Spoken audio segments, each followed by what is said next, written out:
out there in YouTube land. I am Deleted Scenes, and I want to welcome you to this week's episode of Unscripted. Already in the chat, we have Big Al Presents.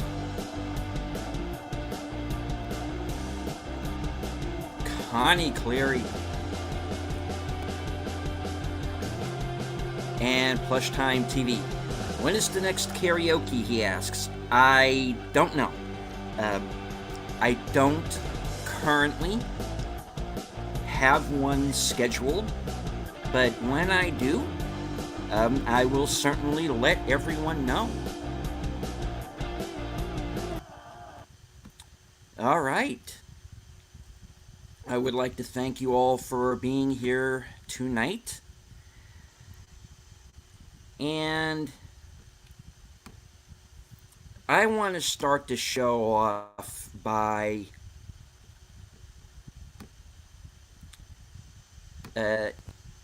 acknowledging a loss that we have suffered here this week in the untimely passing of our friend Gil Bavel, aka Cardinal Sin. I did not know Gil all that well, but my interactions with him were always very friendly, very encouraging. He is one of the people who inspired me to start this channel and let my voice be heard, so to speak. And I was very shocked and saddened, as I'm sure we all were when we got the news.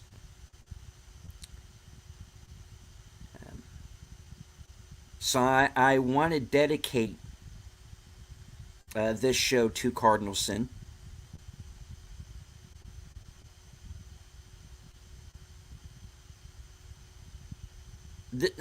A situation like this does make one think about their own mortality. This weekend would have been my father's birthday. He would have been 77, and we lost him back in 2018. And I miss him every day. And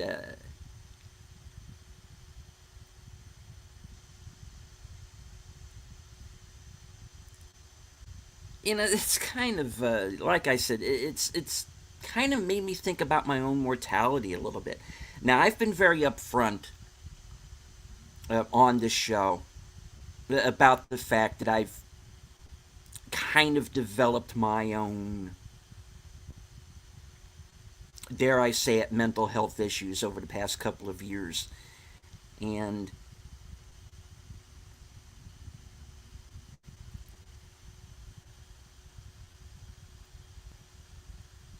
I kind of kept that to myself for a very long time because,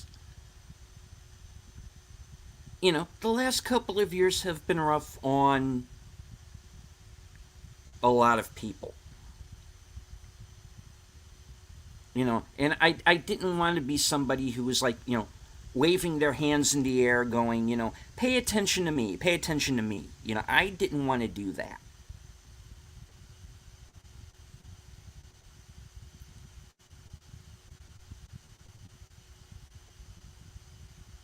But I want people who might be listening, who are out there, to understand that I know that you're hurting.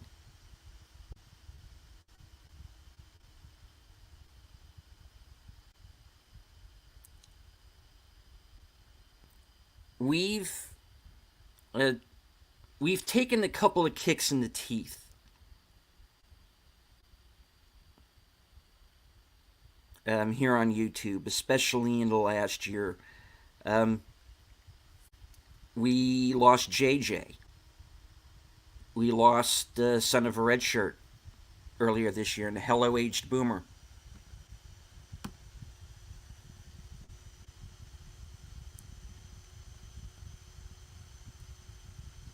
But I know what they would say to us. They would say to us, keep going. Keep fighting the good fight. You know, stay true to yourself, stay true to your principles.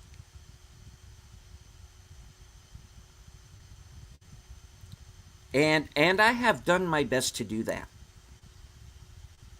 And I'm going to continue to do so.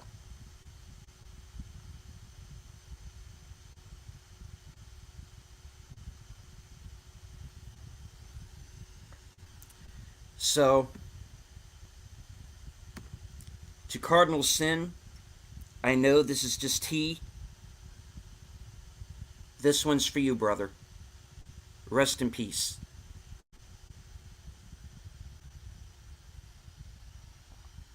All right.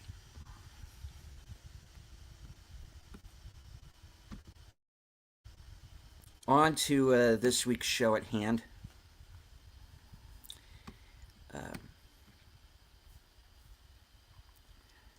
As I'm sure everyone has heard by now, of this CNBC article concerning the relationship between Bob Iger and Bob Chapek.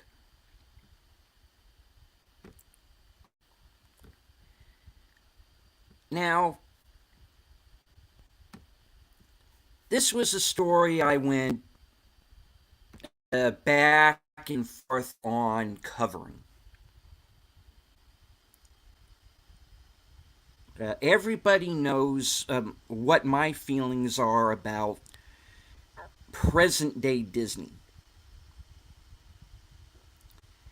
And in particular, the way that Bob Iger has managed things.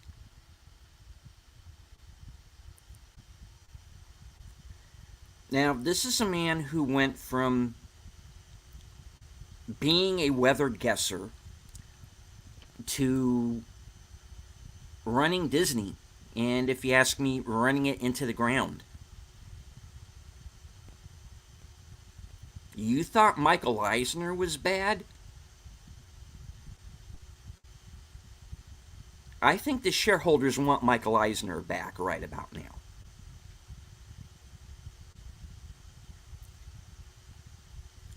Now, far be it for me to advertise CNBC. I am not a fan. But this was an article that confirmed a lot of things that other YouTubers have been reporting over the past year. Like friend of the channel Tom Connors of Midnight's Edge After Dark, who's going to be joining me live later on tonight for The Other Side of Midnight.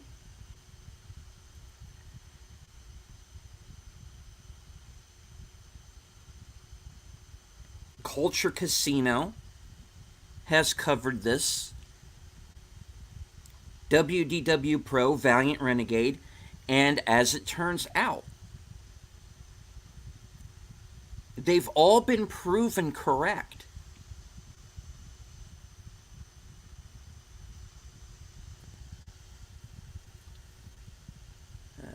All right, now the heading is Disney's Wildest Ride, Iger Chapek in the Making of an Epic Succession Mess. Now, I don't know if I'm going to have time tonight to go through this entire article. There's a lot to unpack in this.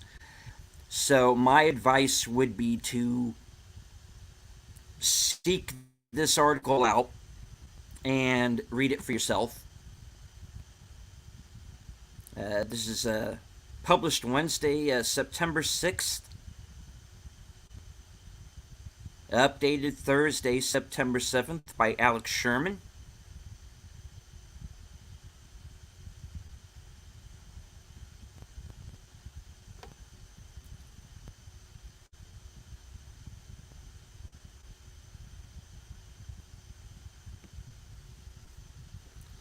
Now,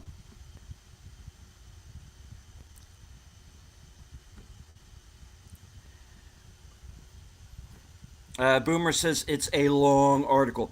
It is, and we're just going to go into kind of the bullet points of it, but I think in that way I will be able to make my ultimate point. And my ultimate point is that Bob Iger never intended to leave.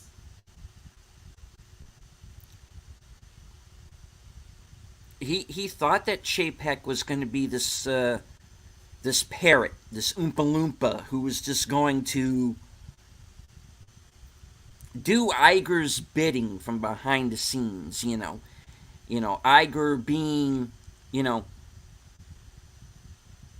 the man behind the throne, so to speak.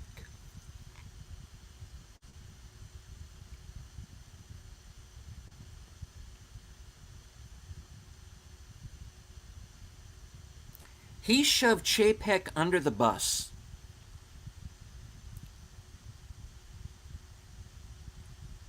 So that he could keep his private bathroom, his private shower.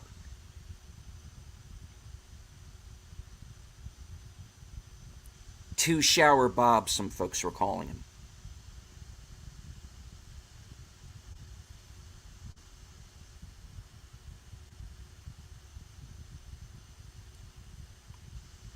Chapek is not Chapek. Iger, pardon me, Iger is a man with political aspirations.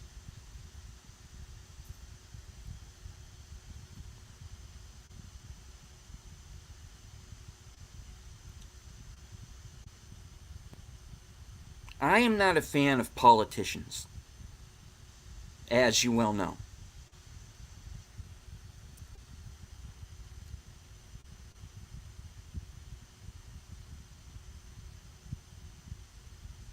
And okay, I'm gonna say this, and I don't care if YouTube boots me for this. I'm pretty sure they're probably shadow banning this broadcast anyway. But here we go.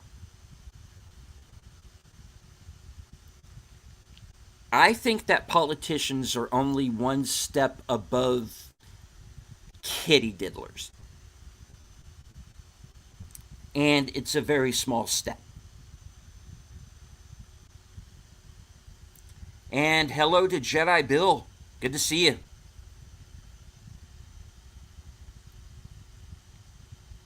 DM me when you get a chance.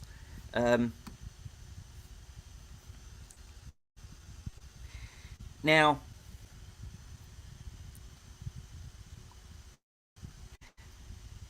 one of my issues with politicians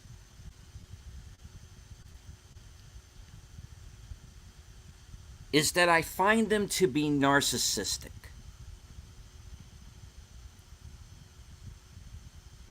I don't care who you are, what party you're with. If you have it in your head that you can run a country, you have to have at least a little bit of narcissism in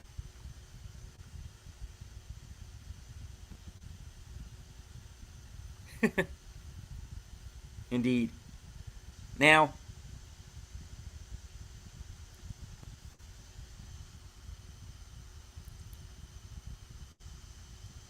Bob Iger is a man who, at least at one point, and maybe he still does, I don't know, wanted to run for president.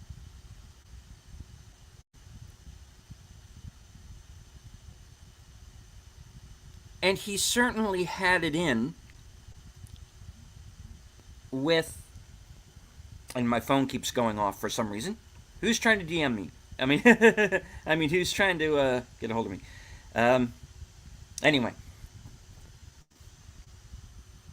I'll look at that later. Now,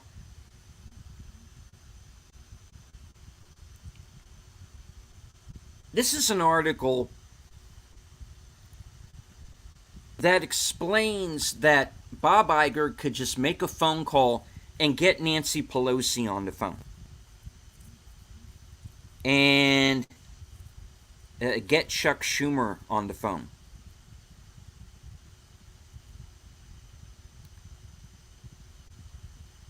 Hey, that Florida bill, how's that looking? Is it, you know? He had inside information, so to speak.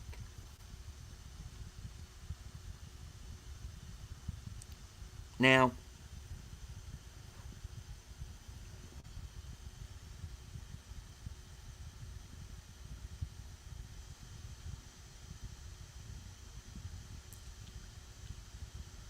when the announcement was made that he was going to step aside and that Bob Chapek was going to replace him,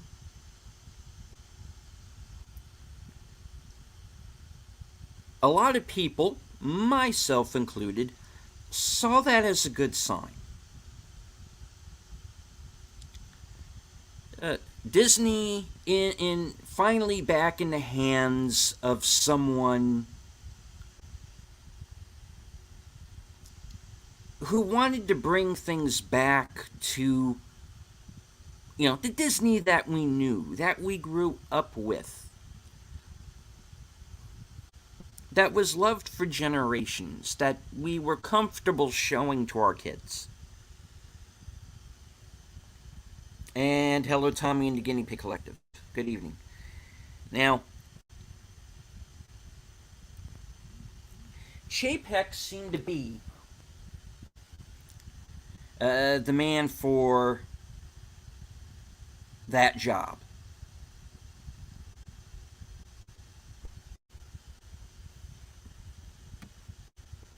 Boomer says, I thought Zaslav was a good sign. Now I'm having doubts. Okay. Boomer's brought him up. Let's discuss Zaslav for a minute. Now,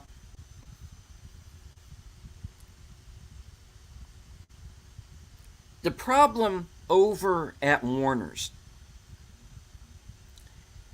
is that they've pretty much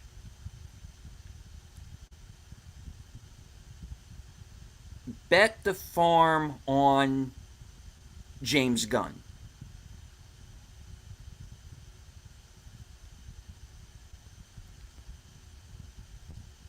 This Superman movie that he's making is going to have to be a hit. It's going to have to be on the level of the 78 Superman.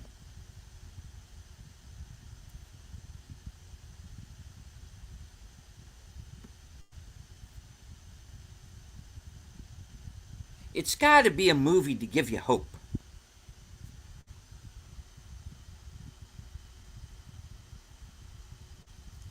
Not the quirky dark comedy stuff that he's known for.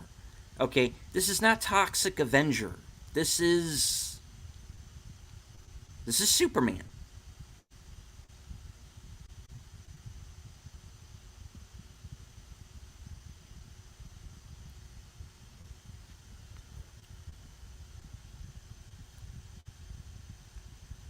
Now,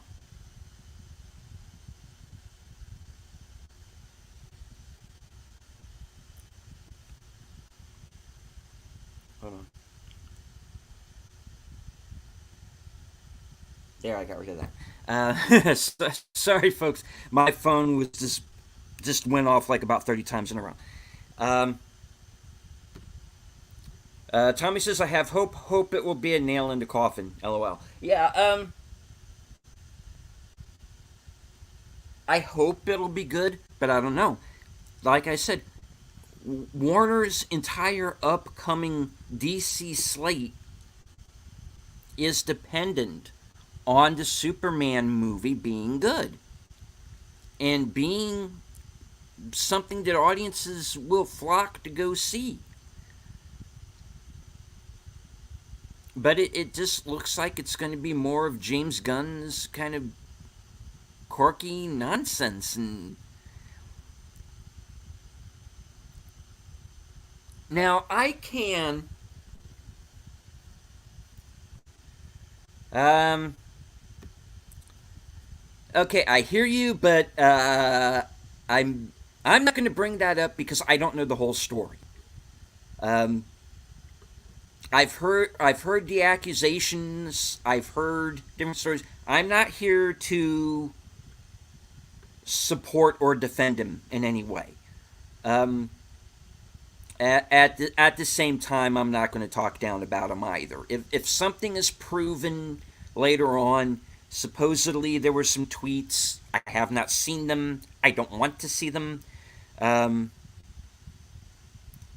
but I don't think. But I will say, Tommy, um,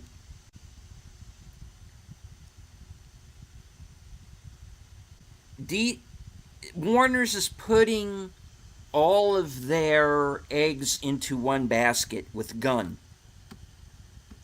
and I don't think that's the right way to go.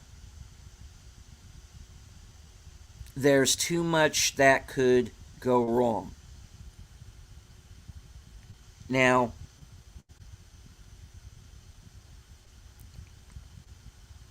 some people have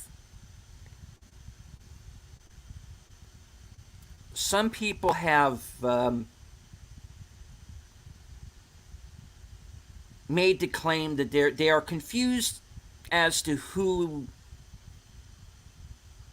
they're confused as to which Batman is in which timeline. Now, to me, it is very simple. And we're going to get back to Iger and Chapek in a minute. But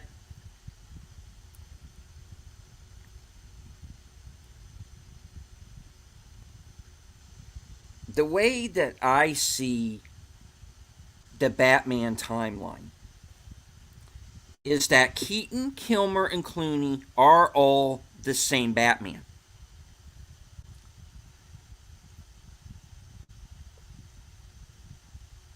Now,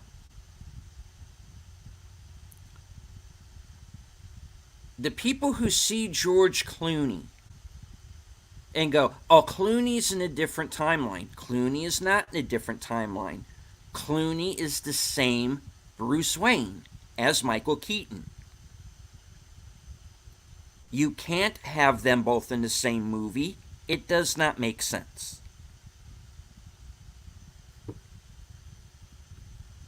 Tommy says, I get you. I've seen some of the tweets. It's disgusting. I'm sure it is.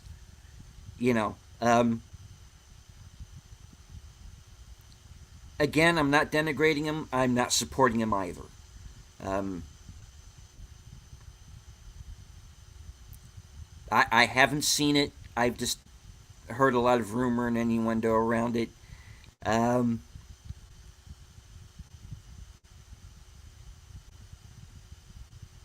it's not my favorite sense of humor. Let's put it that way.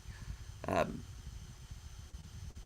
but I don't feel comfortable commenting on something that I haven't seen. I'm only going by sort of like third hand, what other people have heard kind of things. Now, he also says, oh, geez, the timeline stuff, what a mess they made with the ultimate timeline shift. Yeah.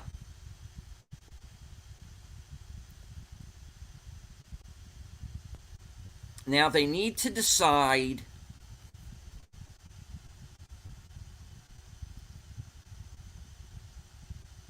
which Batman do they want to go with. Is Keaton their Batman? Is Clooney their Batman? Are they getting someone else? Are they going to try and coax Affleck into coming back? Where does that put the Pattinson film? Where does that put Joker? Is it Elseworlds?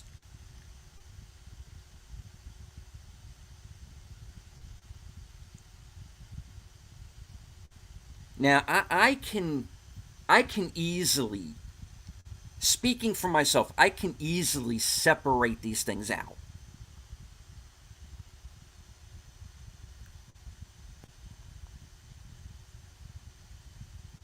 And Tommy says, I think Keaton was probably a one off just to get people interested. Yeah. Um, Give me a supercut of his scenes, and I'll watch that. And, the Snyder bots came after me for that one.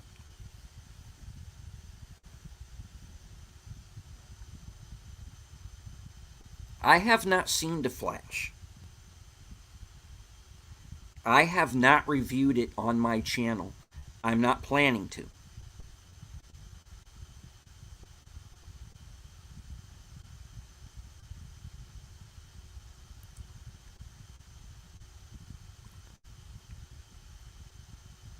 Yeah, I just hope for their sake that they sort this mess out, because I'm tired of every franchise becoming like this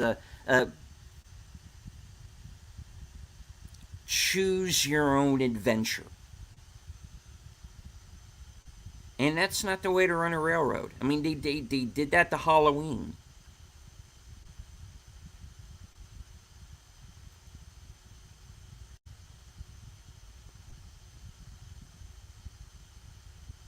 Now they're doing it to the DCU.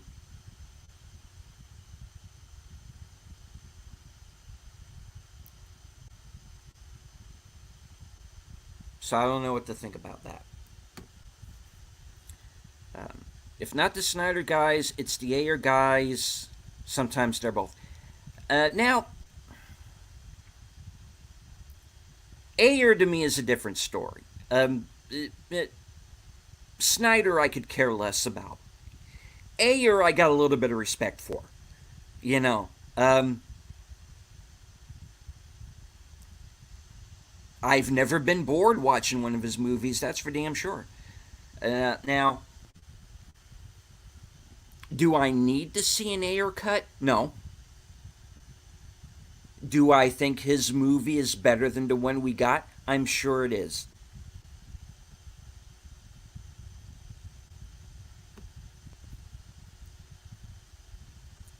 Now, going back to the article,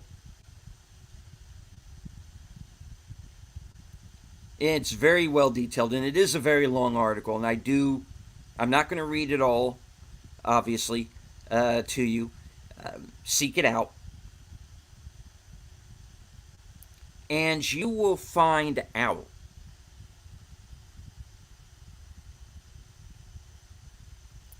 that Iger thought Chapek was just going to be this lackey who was going to follow orders,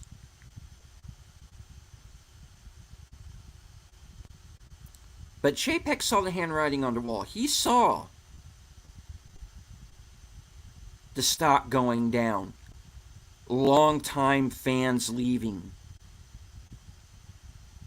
He saw what was happening with Star Wars.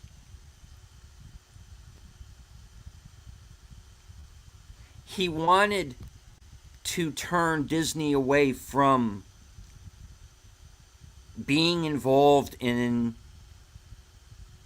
politics, and in particular getting involved in Florida.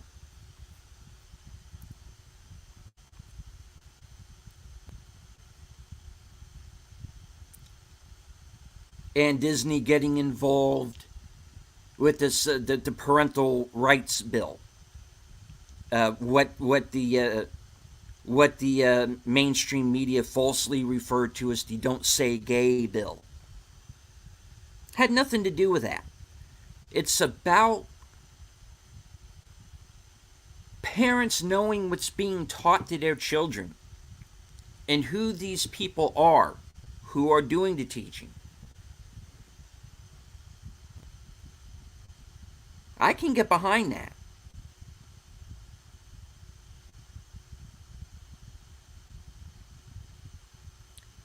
Because we have people putting thoughts into children's heads.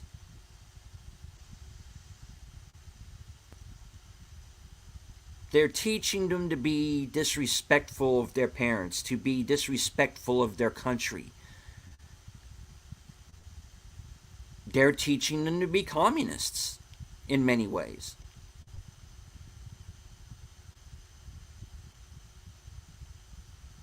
And I know, because that shit was starting to creep in when I was in school. I shudder to think what's going on now.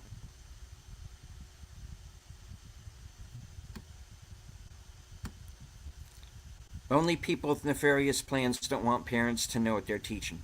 Also very true.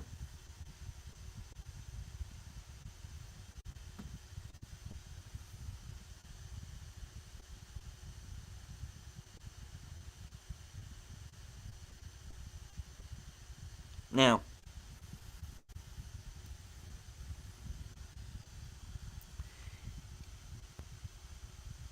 Iger thinks Chapek is going to follow orders.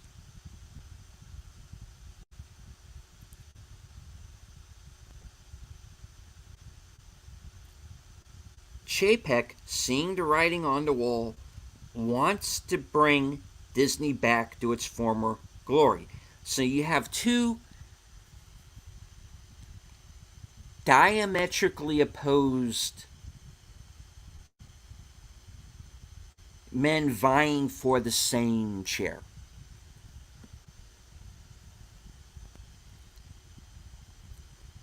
And as John Travolta said in Broken Arrow,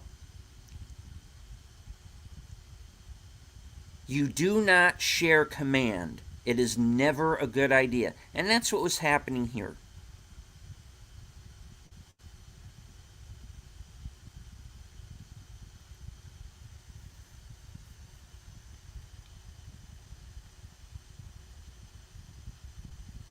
Chapek cannot properly do his job. Why? Because the previous CEO is still there. This is a guy who's supposed to be out the door, and he says to Chapek, no, let me keep my office. You take the office, this smaller office down the hall.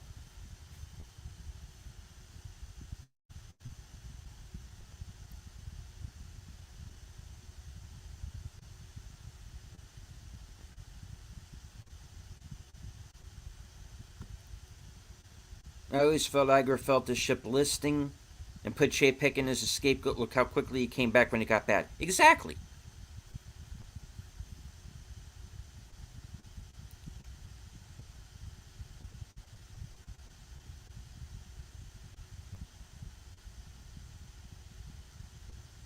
This was an attempt to make it look like Chapek was the problem.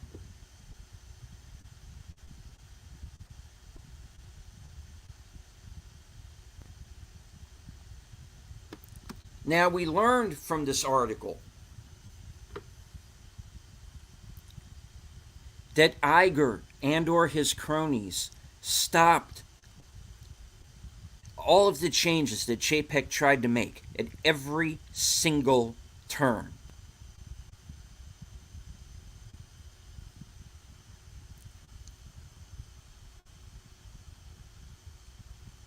This was deliberate. It was done on purpose.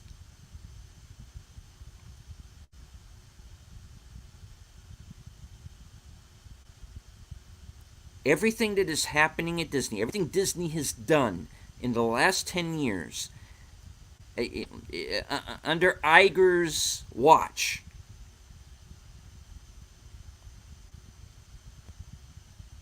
has been on purpose.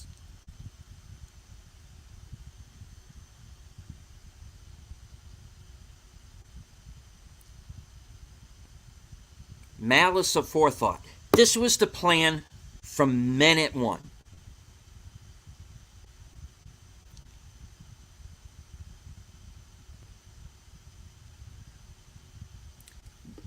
Giving Disney to Iger, having him turn it into what he has turned it into, leave it to someone who thinks exactly as he does and will take the orders from him even after Iger is gone, while Iger, in his mind anyway, moves to Pennsylvania Avenue.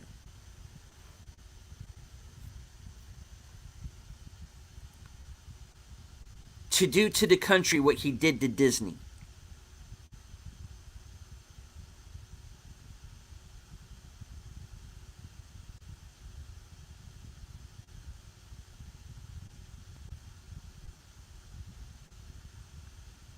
This article is a cautionary tale. I'm surprised it came from CNBC. That's the thing that surprises me the most of this article, is where it came from.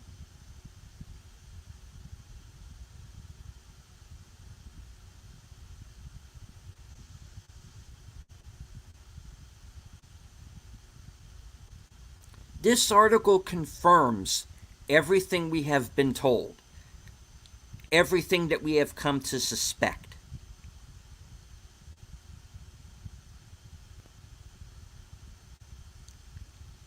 This is a corporation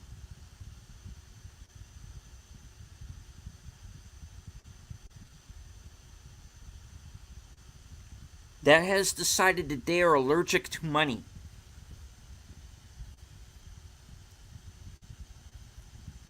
That purposefully chooses to split their fan base down political lines. That takes IPs like Star Wars,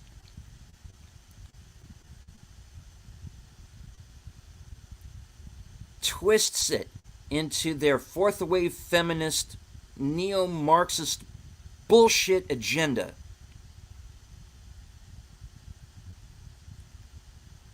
and says to the older fans, like myself, gee, you like this? Oh, it's a shame that something happened to it.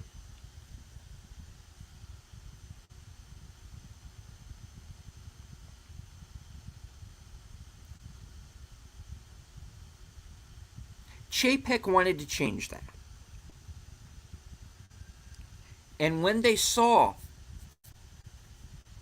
that they could no longer control him, when Iger realized that Chapek wasn't going to be his mini-me anymore,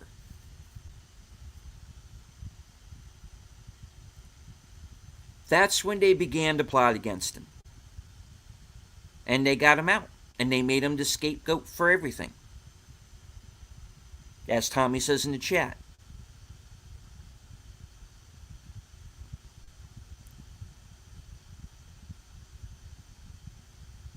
And all of that so Iger could get his office back.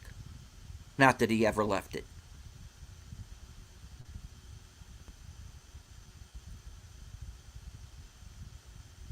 All of this planned by Iger from minute one.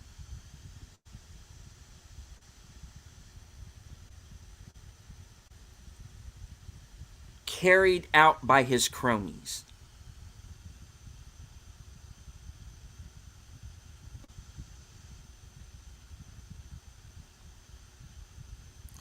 They wouldn't even let Chapek on the board.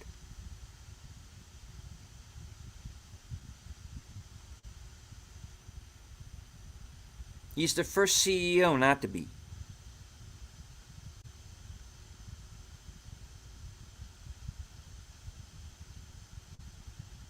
All planned from minute one. Malice Aforethought.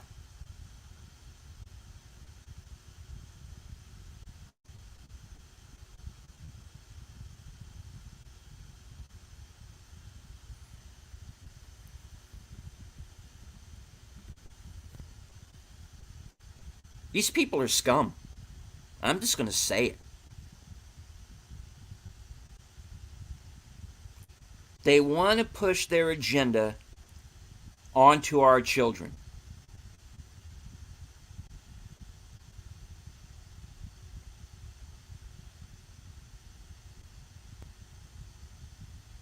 or make these things so homogenized or boring, what's the point in even watching?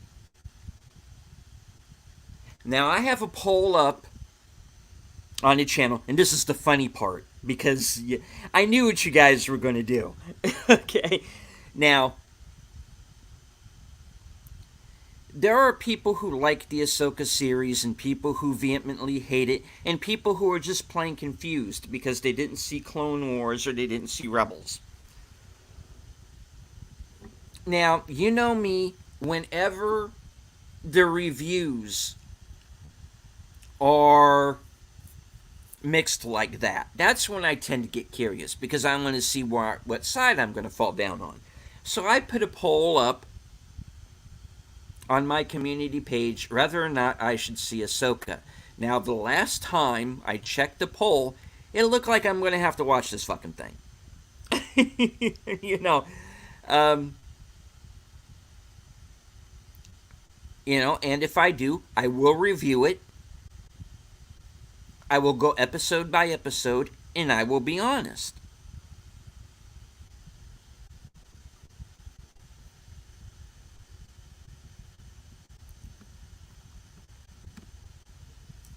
Then there's me refusing anything Disney puts out. Completely understandable, man. I don't blame you. Um, on the other hand, in the position that I'm in, the kind of channel that I'm doing, I kind of have to watch some of this stuff sometimes. You know. Because, yeah, I have people who are behind the scenes who are asking me what I think of this stuff. Um, Bill talked me into watching Haunted Mansion. I didn't want to see that movie. Didn't think I would like it. Didn't want anything to do with it. But I saw it and I was genuinely surprised. What does Disney do? They bury the movie and they fire the director off of its next project. Add Justin Simeon to the long line of fired directors and canceled projects.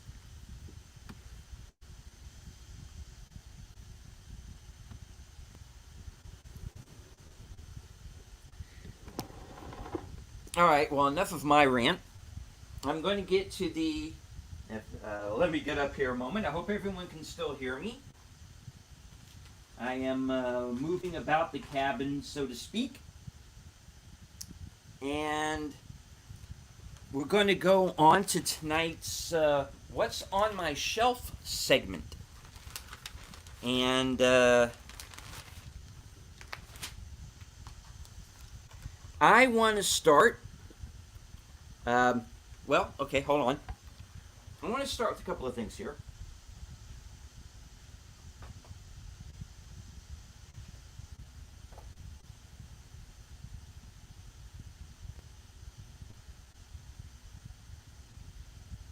Hold on, I'm getting there. I'm trying to remember. All right. Got it. Okay. All right. Sorry, folks.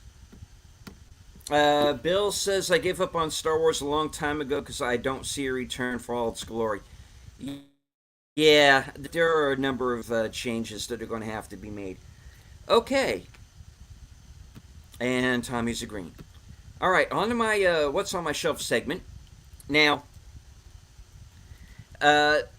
last evening, over on Netter's Network, and what the hell is going on with my hair? You see, this is why I'm not on camera anymore. Now,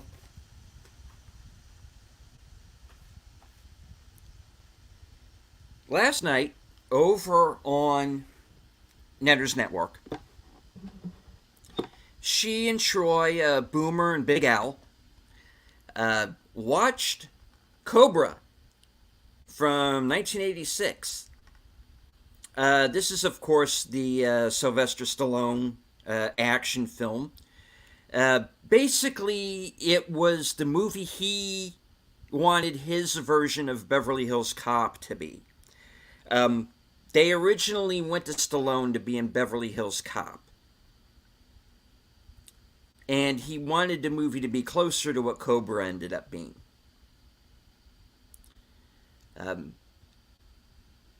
This movie is a lot of fun if you're like an 80s action fan. It's just under an hour and a half, so it doesn't outstay its welcome. Interesting tidbit. Both this movie, Cobra, and the movie Fair Game with William Baldwin and Cindy Crawford are based on the same book. Now, when it comes to the movies,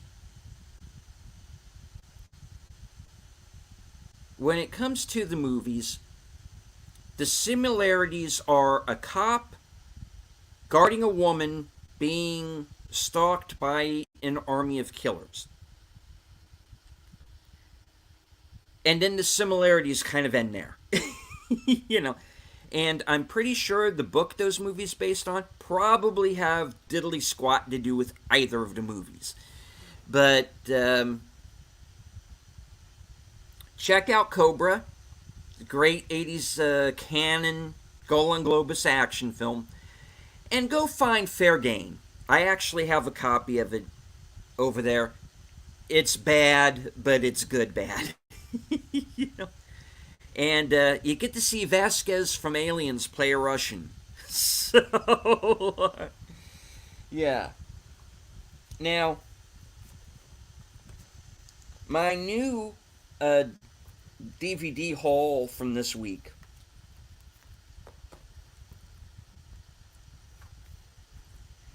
is the latest by Paul Schrader, and this is a movie called The Master Gardener with Joel Edgerton, Quintessa Swindell, and Sigourney Weaver, written and directed by Paul Schrader. I haven't seen the movie yet. Obviously, it's still in the plastic, but it is. Let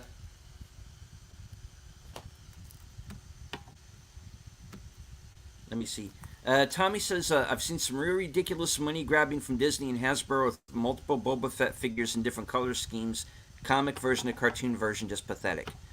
Boomer says, I think Tango and Cass is closer to Beverly Hills Cop than Cobra. Agreed. Tommy says, the knife in Cobra was the real star. Those things were everywhere after Cobra in various versions in flea markets and malls. True. Now,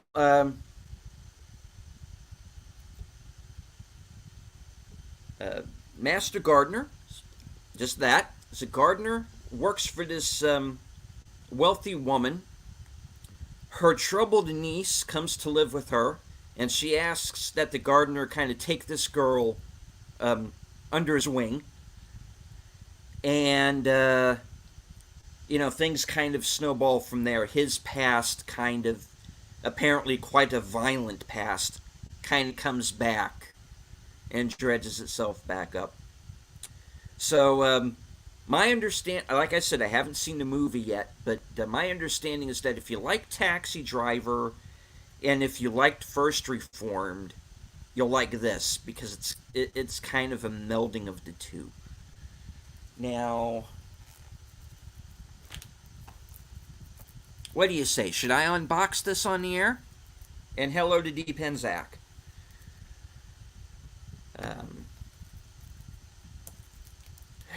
Christmas colored Star Wars Black Series figures. Wow. Okay. Let me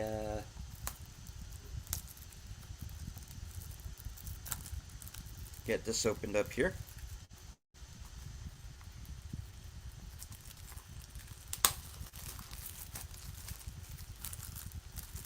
I wasn't necessarily planning an unboxing, but what the hell? Why not?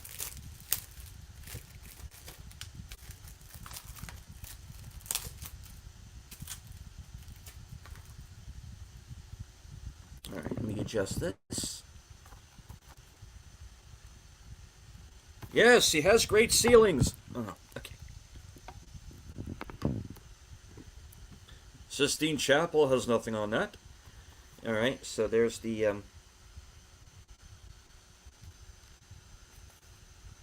back cover.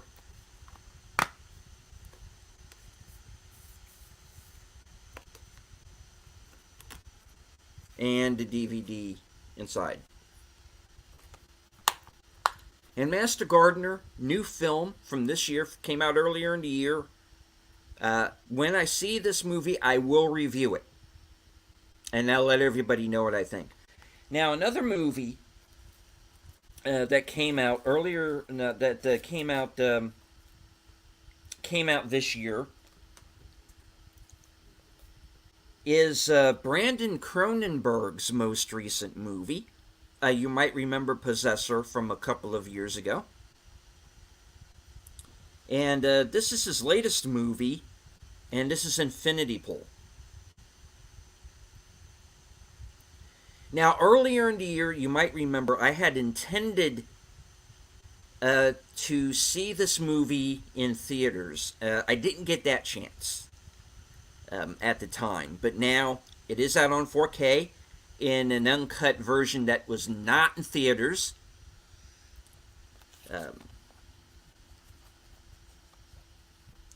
There's the slipcover, and there's the back cover. And I forgot to read off the special features on the Master Gardener. The only special feature that's on here is a making of. So it's very light on special features, which was probably why it was so cheap to buy for a new movie. All right, now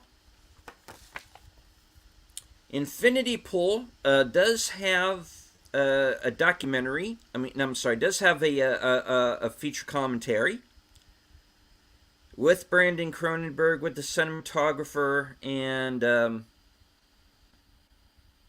one of the producers. There's also a number of behind-the-scenes documentaries as well.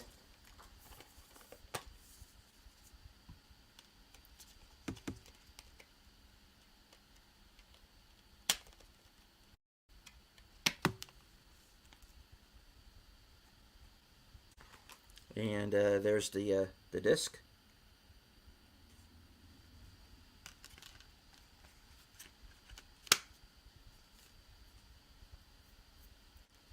Now, the 4K does not come with a standard Blu-ray. This is a 4K alone disc. So, Infinity Pool, directed by Brandon Cronenberg with Alexander Skarsgård and Mia Goth. I'm going to review this movie when I see it.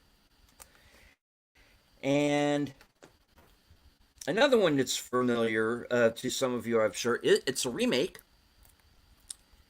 And this is Death on the Nile.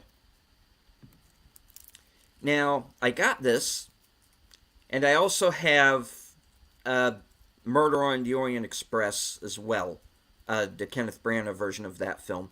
So what my plan is I'm going to watch Murder on the Orient Express and Death on the Nile, and then go out and see Haunting in Venice. So it's going to be a bit of a binge watch for me. But let's open this up. There's the front cover. There's the back. Slip cover. It's the same thing on the box.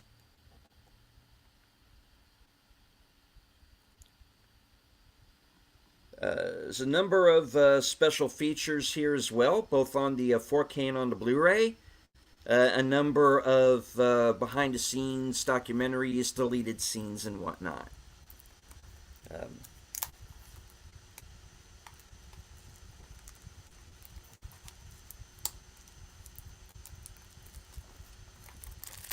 Open this up for you real fast.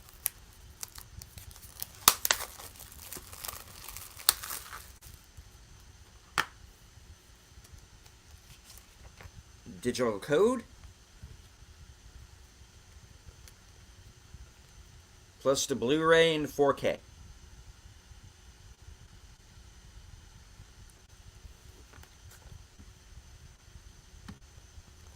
Big Christie fan here. Hope you enjoy those films more than I did.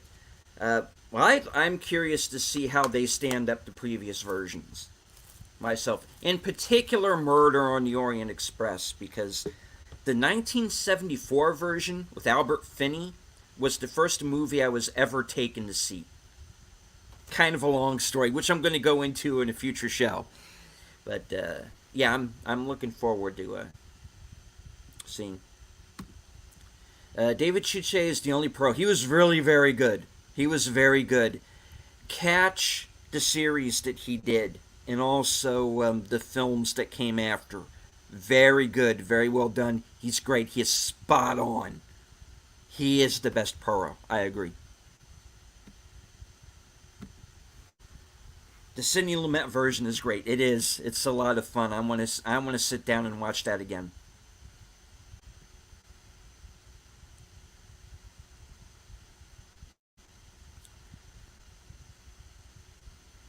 All right. Now,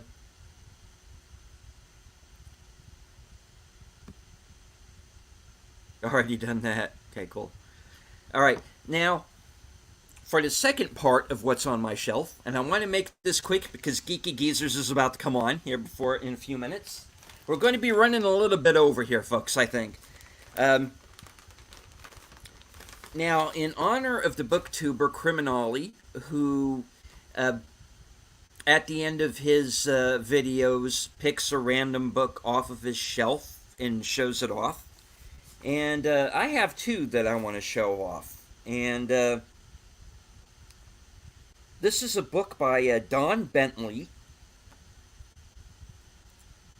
and this is the latest in the Jack Ryan Jr. series, and it's called Weapons Grade. It's new this week, just out in stores. If you're a fan of like the Tom Clancy or the now Jack Ryan extended universe, Weapons Grade is the new book. Jack Jr. witnesses a murder, thinks it's just a random street crime, but it leads to a widespread, worldwide conspiracy. So, looking forward to reading this one. And this is one that I don't know if it's going to be, if I'm going to like it or not. But it's by Chuck Palahniuk. It's his new one. It's called Not Forever, But For Now. And it's basically about a family of killers. So, I liked Fight Club, the book and the film, so I'm kind of curious to see how this turns out. And it looks like it's a pretty short one. I think it's about 240 some odd pages, so it should be a quick read. So, that's the What's on the Shelf segment for tonight. All right. I did notice that there was a question in the chat, but first I want to read this off from D. Penzak. By the way, the remastered Agatha Christie Older Miss Marple series on Blu-ray looks amazing. Great to hear. All right, so pick that up if you see it, folks. There was a question. Let me scroll up. D. Penzak asks, if you bought any Canadian Blu-rays imports, have you noted any play issues? I have not bought any Canadian Blu-rays or imports. I have the tendency to stay away from that. But since there are like videos that are only available in certain countries, it's something that I could look into. But having not bought them, I don't know if there are any play issues. Now, if I remember correctly, the video player that I have can play all regions, but I've never tested that, so I really couldn't tell you, unfortunately. All right, Tommy says he has to go. Okay, we're about to wrap the show up. We ran a little long. You know how I get when I start to rant. Um, I want everybody, when the show is done, to head over to Aged Boomer's channel for Geeky Geezers. When Geeky Geezers is done, get yourself a beverage, a little snack, and follow me back here to the other side of midnight, 12:05 Eastern, 11:05 Central. My guest tonight for the entire show will be Tom Connors. He's going to come back, and we're going to get into a deeper discussion than were able to last week. So stay tuned for that. And I am in the process now of trying to get a very big name, probably the biggest name I have ever had guest on my show, on any of my shows, to come on. I don't want to go into very many details, but stay tuned. This could be a fun one. Now, before I do go, I did want to bring up one last thing. And this is a story that the mainstream media has been ignoring.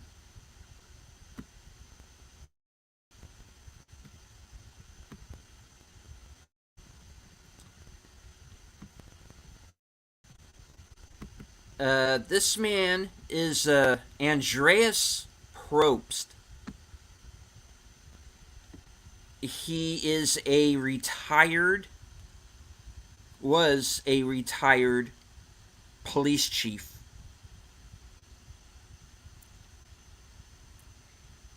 And he was purposefully run down, and killed by two young black suspects who stole a car and then put their crimes on Facebook. Now, I have seen the video that shows this man's death, Andreas Probst, and it is horrific. And the fact that the individuals responsible for this man's death laughed about it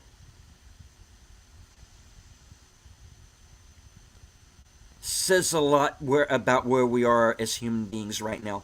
And this country is going down the tubes if we don't stop it. Now, the mainstream media is ignoring this story because it doesn't fit a narrative.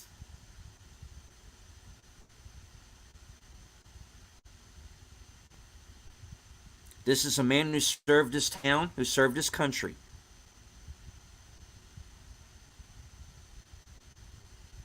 And he was killed like it was nothing.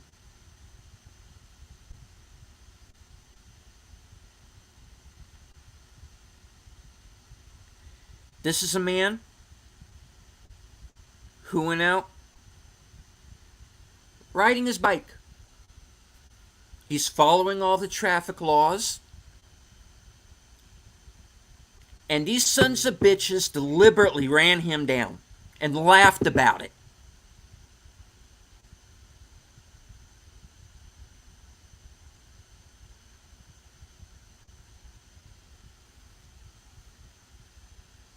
And the mainstream media refuses to cover it.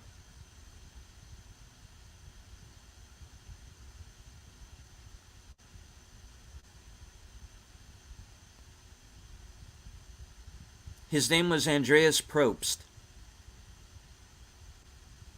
He deserves justice. Demand it for him. He can no longer speak. We have to speak for him.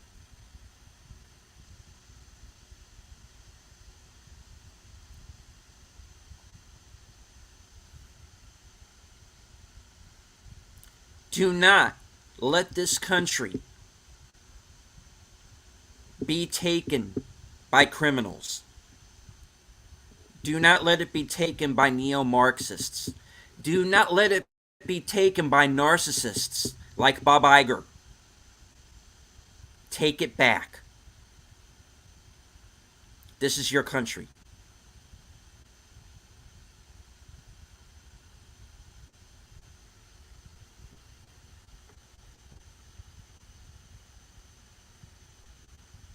I am deleted scenes